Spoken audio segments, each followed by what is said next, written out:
So Stephanie McMahon came out to introduce a revolution against Nikki Bella, which made no sense for a lot of different reasons. The biggest being that the main story for the past month has been that Nikki Bella is abusing the power given to her by Stephanie McMahon, who made her the champion in the first place.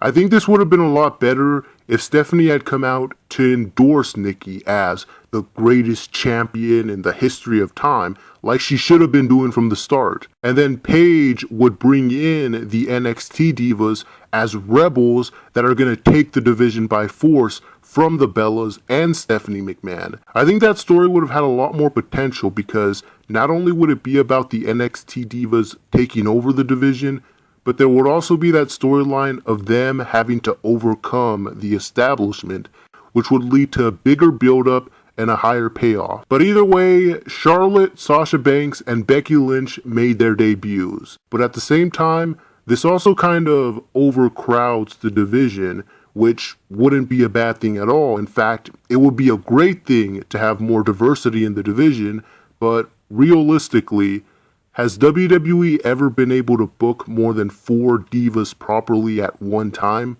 Even NXT kind of struggled with that, and some of them would even be off TV for a month while another few took center stage. The roster was already stacked enough as it was, so to bring in even more talent, it could also mean less opportunities for everyone else. Even with Becky Lynch, I don't see how she's going to be involved in next year's WrestleMania match unless it involves more than 6 divas.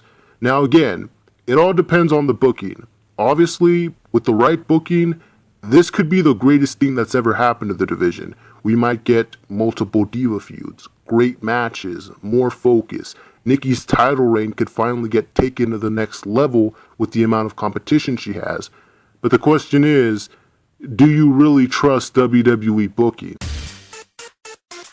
On to TNA, Brooke defeated Terrell to become the new Knockout Champion. The match itself, just like every big knockout match for the past month, was pretty basic. In fact, this was probably even below average. There was really nothing to the match other than the hype.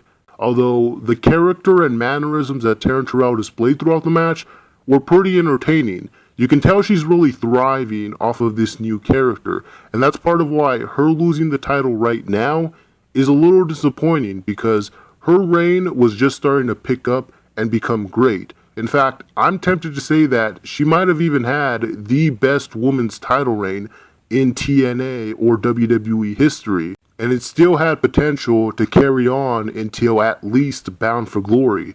Wait, what am I saying? Bound for Glory is a filler show. I mean, at least until the Impact after Bound for Glory. But Brooke is the new champion. It doesn't seem like there's a lot of competition for her on the current roster. It's a lot easier to build a division around a heel champion screwing all the faces out of the win than it is to build a face champion overcoming all the odds. And Terrell's reign is actually a perfect example of that.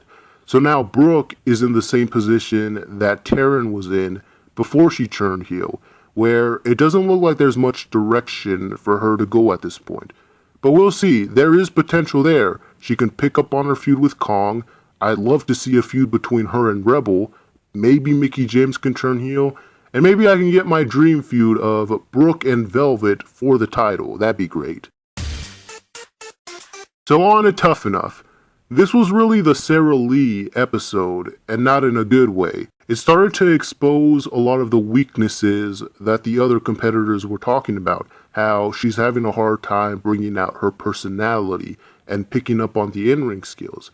And honestly, this was pretty disappointing, because you would think that for her being a fan for so long, she would pick up on this stuff a lot quicker than everyone else, but she's so far behind everyone else that even Billy Gunn yelling in her face and Chris Jericho trying to cut a heel promo on her was barely enough to get her to step up. But she did own the hell out of Paige at the very end with that pipe bomb, pretty much exposing the fact that Paige was sick of being overshadowed by AJ her whole career, And she knows that Sara Lee, who is better than AJ, will just do the same thing, and that fans are going to gravitate toward her. She's going to end up losing her fans once they realize that Sara Lee is better, and then Paige will be released and go back to the indies where she belongs. But anyway, Gabby got eliminated. Just like Diana, with the amount of investment she had on the show, you expected she would have at least made it to the final 3.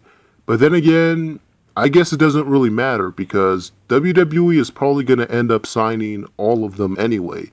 That's if they really want to be in WWE, which I don't think Gabby really does. I don't think most of the people on this show really do. Sure, they want to win the competition, but once they're eliminated, I don't think any of them are actually going to continue to pursue the WWE.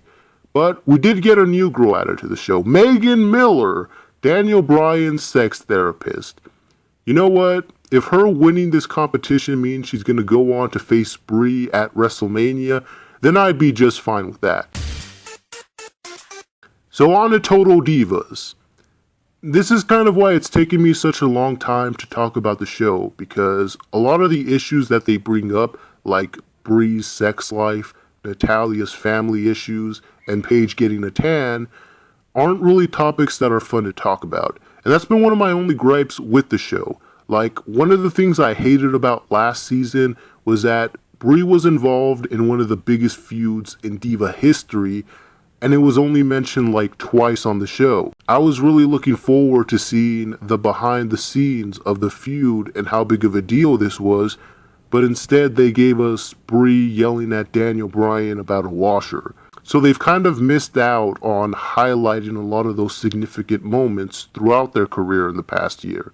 Although it does look like that's starting to change, and they are starting to give us more wrestling related storylines, such as Eva Marie training, Nikki being the greatest Divas champion of all time, and they even hired an actress to pretend like Paige has fans. So this season might end up being an improvement.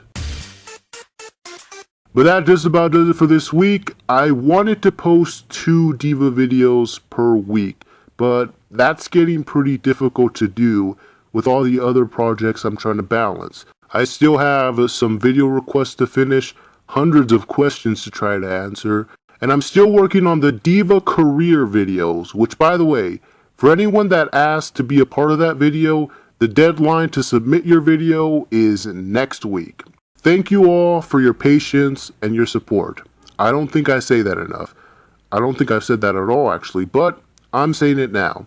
The support really means a lot, and it helps motivate these videos. So thank you all. Anyway, this has been MTO with the MTO More Reviews, saying yada yada yada, blah blah blah.